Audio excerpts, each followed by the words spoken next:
vibeBooks presents Soup from a Sausage Skewer by Hans Andersen. Content: Soup from a sausage skewer. "We had such an excellent dinner yesterday," said an old lady mouse to another who had not been present at the feast. "I sat number 21 below the Mouse King, which was not a bad place. Shall I tell you what we had?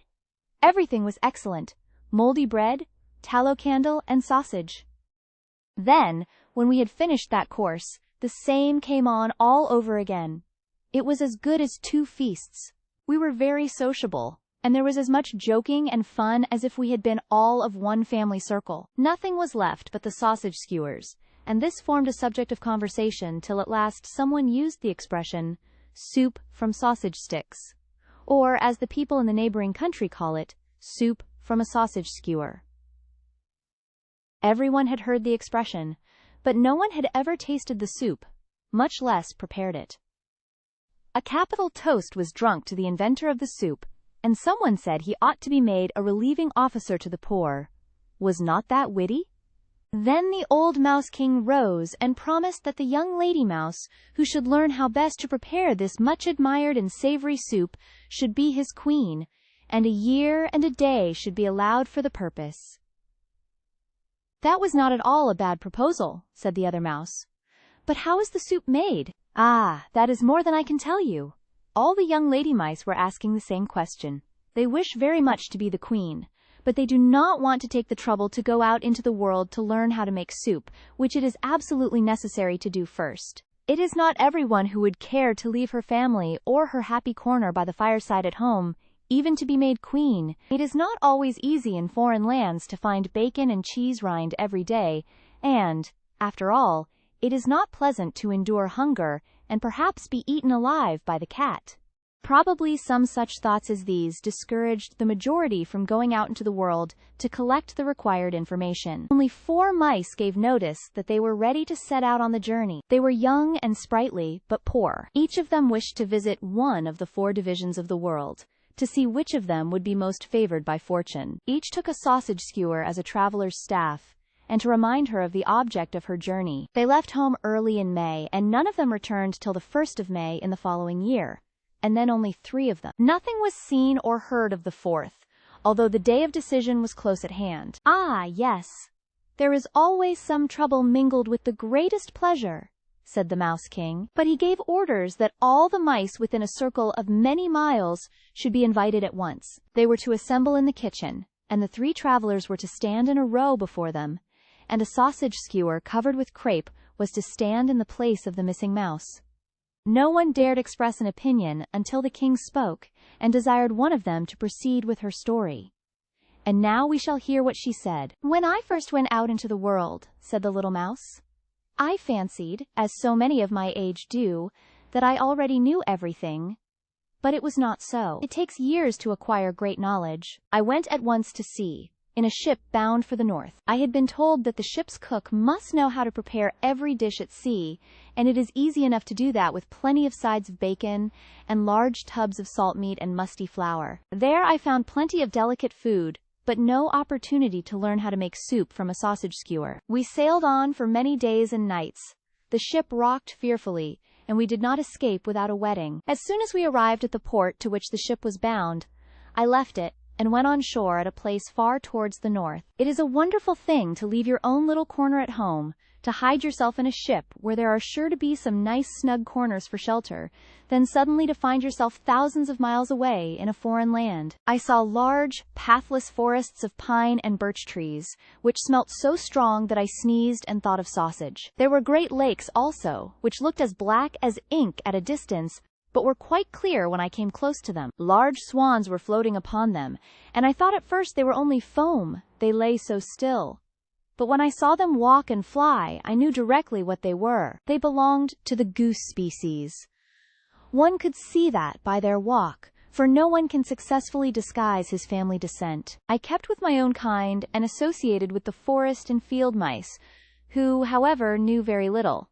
especially about what I wanted to know and what had actually made me travel abroad. The idea that soup could be made from a sausage skewer was so startling to them that it was repeated from one to another through the whole forest. They declared that the problem would never be solved, that the thing was an impossibility. How little I thought that in this place, on the very first night, I should be initiated into the manner of its preparation. It was the height of summer, which the mice told me was the reason that the forest smelt so strong, and that the herbs were so fragrant, and that the lakes with the white swimming swans were so dark and yet so clear. On the margin of the wood, near several houses, a pole as large as the mainmast of a ship had been erected, and from the summit hung wreaths of flowers and fluttering ribbons. It was the maypole. Lads and lasses danced round it and tried to outdo the violins of the musicians with their singing. They were as gay as ever at sunset and in the moonlight, but I took no part in the merrymaking. What has a little mouse to do with a maypole dance? I sat in the soft moss and held my sausage skewer tight. The moon shone particularly bright on one spot where stood a tree covered with very fine moss. I may almost venture to say that it was as fine and soft as the fur of the Mouse King, but it was green, which is a color very agreeable to the eye. All at once I saw the most charming little people marching towards me. They did not reach higher than my knee, although they looked like human beings but were better proportioned. They called themselves elves, and wore clothes that were very delicate and fine, for they were made of the leaves of flowers, trimmed with the wings of flies and gnats. The effect was by no means bad. They seemed to be seeking something, I knew not what, till at last one of them espied me. They came towards me, and the foremost pointed to my sausage skewer, saying, "There, that is just what we want. See, it is pointed at the top. Is it not capital?" The longer he looked at my pilgrim's staff, the more delighted he became. "I will lend it to you," said I, "but not to keep." "Oh no, we won't keep it," they all cried. Then they seized the skewer, which I gave up to them, and dancing with it to the tree covered with delicate moss, set it up in the middle of the green. They wanted a maypole, and the one they now had seemed made especially for them. This they decorated so beautifully that it was quite dazzling to look at. Little spiders spun golden threads around it, and it was hung with fluttering veils and flags, as delicately white as snow glittering in the moonlight. Then they took colors from the butterfly's wing, sprinkling them over the white drapery until it gleamed as if covered with flowers and diamonds, and I could no longer recognize my sausage skewer. Such a maypole as this has never been seen in all the world. Then came a great company of real elves. Nothing could be finer than their clothes. They invited me to be present at the feast, but I was to keep at a certain distance because I was too large for them. Then began music that sounded like 1,000 glass bells, and was so full and strong that I thought it must be the song of the swans. I fancied also that I heard the voices of the cuckoo and the blackbird, and it seemed at last as if the whole forest sent forth glorious melodies, the voices of children, the tinkling of bells, and the songs of the birds. And all this wonderful melody came from the elfin maypole. My sausage peg was a complete peal of bells. I could scarcely believe that so much could have been produced from it, till I remembered into what hands it had fallen. I was so much affected that I wept tears such as a little mouse can weep, but they were tears of joy. The night was far too short for me. There are no long nights there in summer, as we often have in this part of the world. When the morning dawned, and the gentle breeze rippled the glassy mirror of the forest lake, all the delicate veils and flags fluttered away into thin air. The waving garlands of the spider's web, the hanging bridges and galleries, or whatever else they may be called, vanished away as if they had never been. 6 elves brought me back my sausage skewer, and at the same time asked me to make any request, which they would grant if it lay in their power. So I begged them, if they could, to tell me how to make soup from a sausage skewer. "How do we make it?" asked the chief of the elves with a smile. "Why, you have just seen us. You scarcely knew your sausage skewer again, I am sure." They think themselves very wise, thought I to myself. Then I told them all about it, and why I had traveled so far, and also what promise had been made at home to the one who should discover the method of preparing this soup. "What good will it do the Mouse King, or our whole mighty kingdom?" I asked. "For me to have seen all these beautiful things? I cannot shake the sausage peg and say, 'Look, here is the skewer, and now the soup will come.' That would only produce a dish to be served when people were keeping a fast." Then the elf dipped his finger into the cup of a violet and said, "Look, I will anoint your pilgrim's staff, so that when you return to your home and enter the king's castle, you have only to touch the king with your staff, and violets will spring forth, even in the coldest wintertime. I think I have given you something worth carrying home, and a little more than something." Before the little mouse explained what this something more was, she stretched her staff toward the king, and as it touched him, the most beautiful bunch of violets sprang forth and filled the place with their perfume. The smell was so powerful that the Mouse King ordered the mice who stood nearest the chimney to thrust their tails into the fire, that there might be a smell of burning, for the perfume of the violets was overpowering and not the sort of scent that everyone liked. "But what was the something more of which you spoke just now?" asked the Mouse King. "Why," answered the little mouse, "I think it is what they call effect." Thereupon she turned the staff round, and behold, not a single flower was to be seen on it. She now held only the naked skewer, and lifted it up as a conductor lifts his baton at a concert. "Violets," the elf told me, continued the mouse, "are for the sight, the smell, and the touch, so we have only to produce the effect of hearing and tasting." Then, as the little mouse beat time with her staff, there came sounds of music, not such music as was heard in the forest, at the elfin feast, but such as is often heard in the kitchen, the sounds of boiling and roasting. It came quite suddenly, like wind rushing through the chimneys, and it seemed as if every pot and kettle were boiling over. The fire shovel clattered down on the brass fender, and then, quite as suddenly, all was still. Nothing could be heard but the light, vapory song of the tea kettle, which was quite wonderful to hear, for no one could rightly distinguish whether the kettle was just beginning to boil or just going to stop. And the little pot steamed, and the great pot simmered, but without any regard for each other. Indeed, there seemed no sense in the pots at all. As the little mouse waved her baton still more wildly, the pots foamed and threw up bubbles and boiled over, while again the wind roared and whistled through the chimney, and at last there was such a terrible hubbub that the little mouse let her stick fall. "That is a strange sort of soup," said the Mouse King. "Shall we not now hear about the preparation?" "That is all," answered the little mouse, with a bow. "That all," said the Mouse King. "Then we shall be glad to hear what information the next may have to give us." "I was born in the library, at a castle," said the second mouse. "Very few members of our family ever had the good fortune to get into the dining room, much less into the storeroom. Today, and while on my journey, are the only times I have ever seen a kitchen.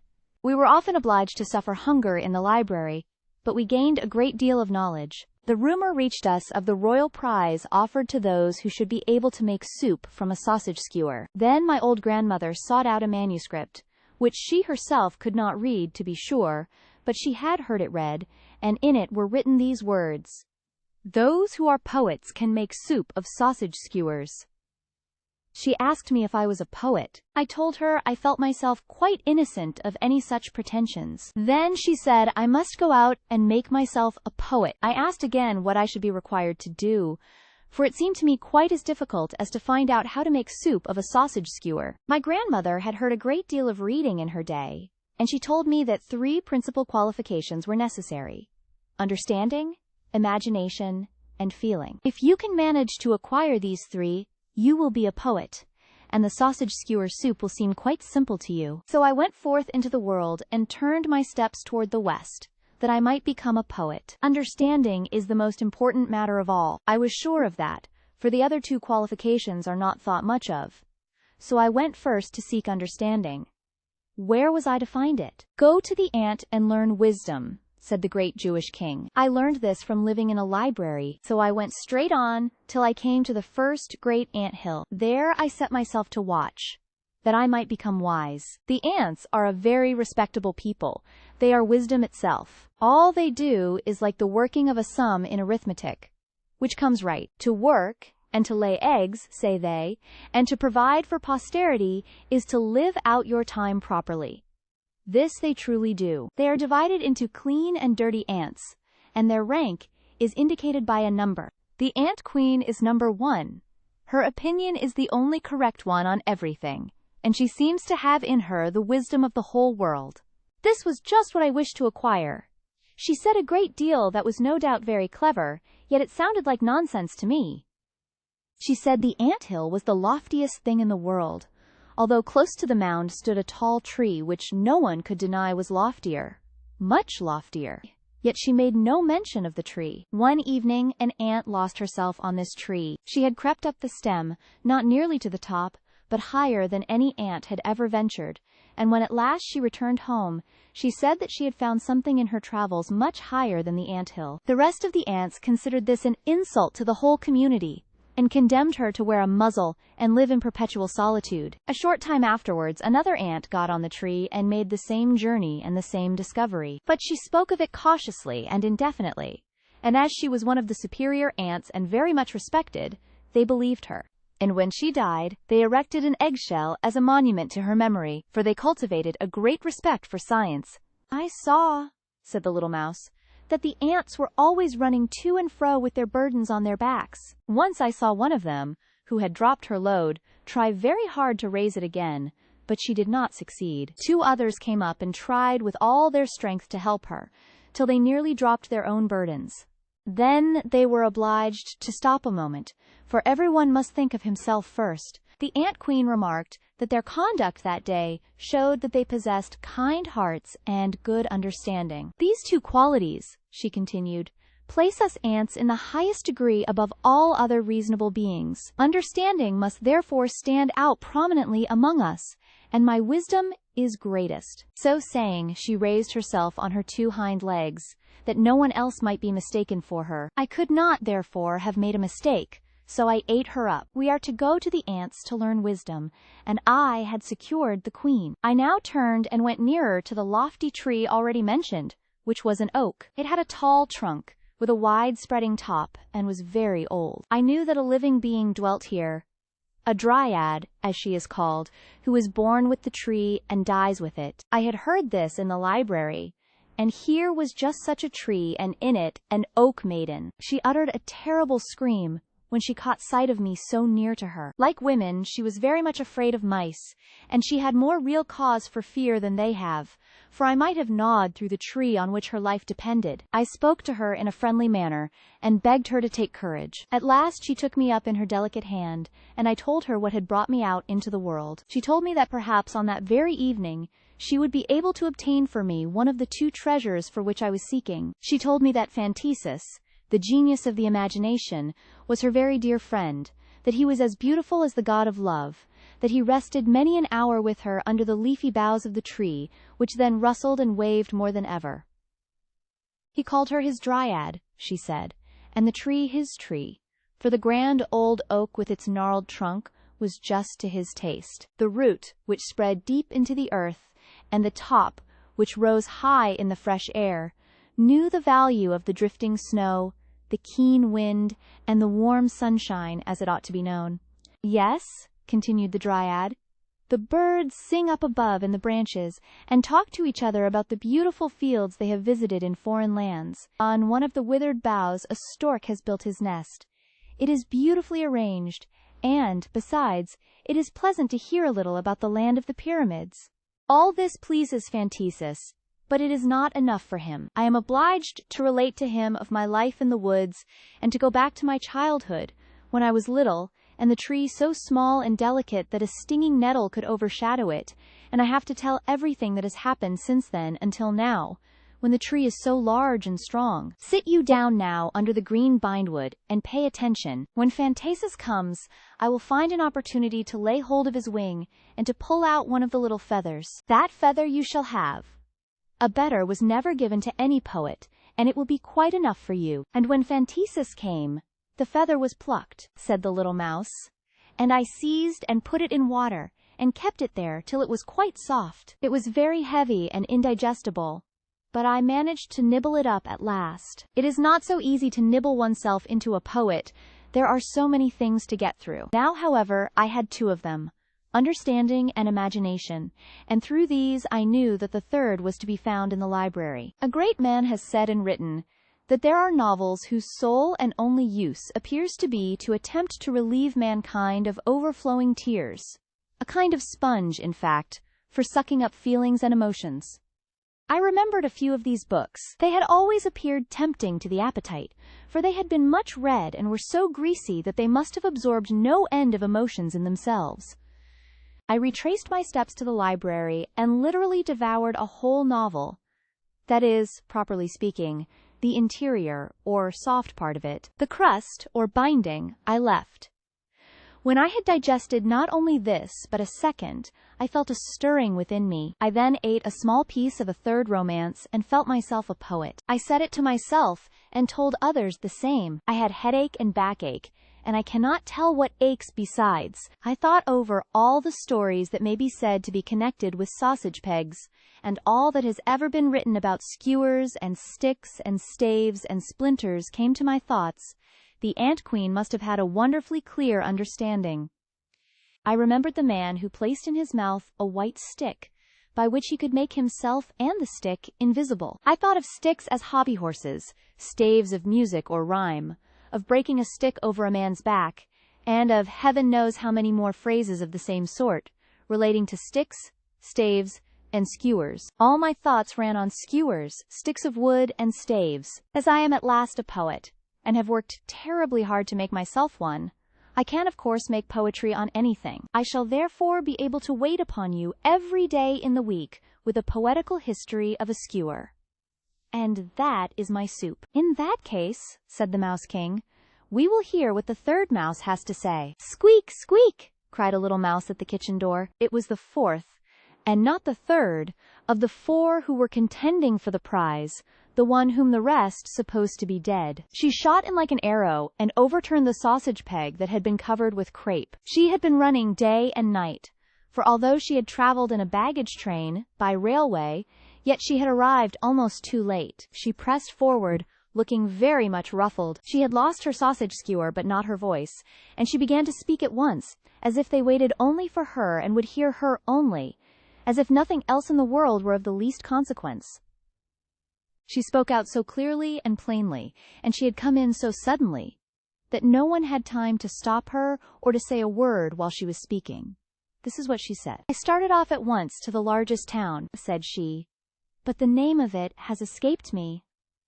I have a very bad memory for names. I was carried from the railway, with some goods on which duties had not been paid, to the jail, and on arriving I made my escape, running into the house of the keeper. He was speaking of his prisoners, especially of one who had uttered thoughtless words. These words had given rise to other words, and at length they were written down and registered. The whole affair is like making soup of sausage skewers, said he, but the soup may cost him his neck. Now this raised in me an interest for the prisoner, continued the little mouse, and I watched my opportunity and slipped into his apartment, for there is a mouse hole to be found behind every closed door. The prisoner, who had a great beard and large, sparkling eyes, looked pale. There was a lamp burning, but the walls were so black that they only looked the blacker for it. The prisoner scratched pictures and verses with white chalk on the black walls, but I did not read the verses. I think he found his confinement wearisome, so that I was a welcome guest. He enticed me with breadcrumbs, with whistling, and with gentle words, and seemed so friendly towards me that by degrees I gained confidence in him and we became friends. He divided his bread and water with me and gave me cheese and sausage, and I began to love him. Altogether, I must own that it was a very pleasant intimacy. He let me run about on his hand, on his arm, into his sleeve, and even into his beard. He called me his little friend, and I forgot for what I had come out into the world, forgot my sausage skewer, which I had laid in a crack in the floor, where it is still lying. I wished to stay with him always, for I knew that if I went away, the poor prisoner would have no one to be his friend, which is a sad thing. I stayed, but he did not. He spoke to me so mournfully for the last time, gave me double as much bread and cheese as usual, and kissed his hand to me. Then he went away and never came back. I know nothing more of his history. The jailer took possession of me now. He said something about soup from a sausage skewer, but I could not trust him. He took me in his hand, certainly, but it was to place me in a cage like a treadmill. Oh, how dreadful it was! I had to run round and round without getting any farther, and only to make everybody laugh. The jailer's granddaughter was a charming little thing. She had merry eyes, curly hair like the brightest gold, and such a smiling mouth. You poor little mouse, said she one day, as she peeped into my cage, I will set you free. She then drew forth the iron fastening, and I sprang out on the window sill, and from thence to the roof. Free, free, That was all I could think of, and not of the object of my journey. It grew dark, and as night was coming on, I found a lodging in an old tower, where dwelt a watchman and an owl. I had no confidence in either of them, least of all in the owl, which is like a cat and has a great failing, for she eats mice. One may, however, be mistaken sometimes, and I was now, for this was a respectable and well-educated old owl, who knew more than the watchman and even as much as I did myself. The young owls made a great fuss about everything, but the only rough words she would say to them were, "You had better go and try to make some soup from sausage skewers." She was very indulgent and loving to her own children. Her conduct gave me such confidence in her that from the crack where I sat I called out, "Squeak!" This confidence pleased her so much that she assured me she would take me under her own protection and that not a creature should do me harm. The fact was, she wickedly meant to keep me in reserve for her own eating in the winter, when food would be scarce. Yet she was a very clever lady owl. She explained to me that the watchman could only hoot with the horn that hung loose at his side, and that he was so terribly proud of it that he imagined himself an owl in the tower, wanted to do great things, but only succeeded in small soup from a sausage skewer. Then I begged the owl to give me the recipe for this soup. "Soup from a sausage skewer," said she, "is only a proverb amongst mankind and may be understood in many ways. Each believes his own way the best, and, after all, the proverb signifies nothing." "Nothing!" I exclaimed. I was quite struck. Truth is not always agreeable, but truth is above everything else, as the old owl said. I thought over all this, and saw quite plainly that if truth was really so far above everything else, it must be much more valuable than soup from a sausage skewer. So I hastened to get away, that I might be in time and bring what was highest and best and above everything, namely, the truth. The mice are enlightened people, and the Mouse King is above them all. He is therefore capable of making me queen for the sake of truth. "Your truth is a falsehood," said the mouse, who had not yet spoken. "I can prepare the soup, and I mean to do so." "I did not travel," said the third mouse. "I stayed in this country. That was the right way." One gains nothing by traveling. Everything can be acquired here quite as easily, so I stayed at home. I have not obtained what I know from supernatural beings. I have neither swallowed it nor learned it from conversing with owls. I have gained it all from my own reflections and thoughts. Will you now set the kettle on the fire? So, now pour the water in, quite full up to the brim. Place it on the fire. Make up a good blaze. Keep it burning, that the water may boil, for it must boil over and over. There, now I throw in the skewer.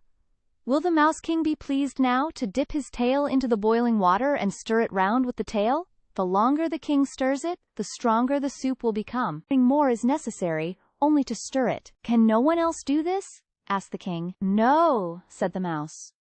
"Only in the tail of the Mouse King is this power contained." And the water boiled and bubbled, as the Mouse King stood close beside the kettle. It seemed rather a dangerous performance, but he turned round and put out his tail, as mice do in a dairy when they wish to skim the cream from a pan of milk with their tails, and afterwards lick it off.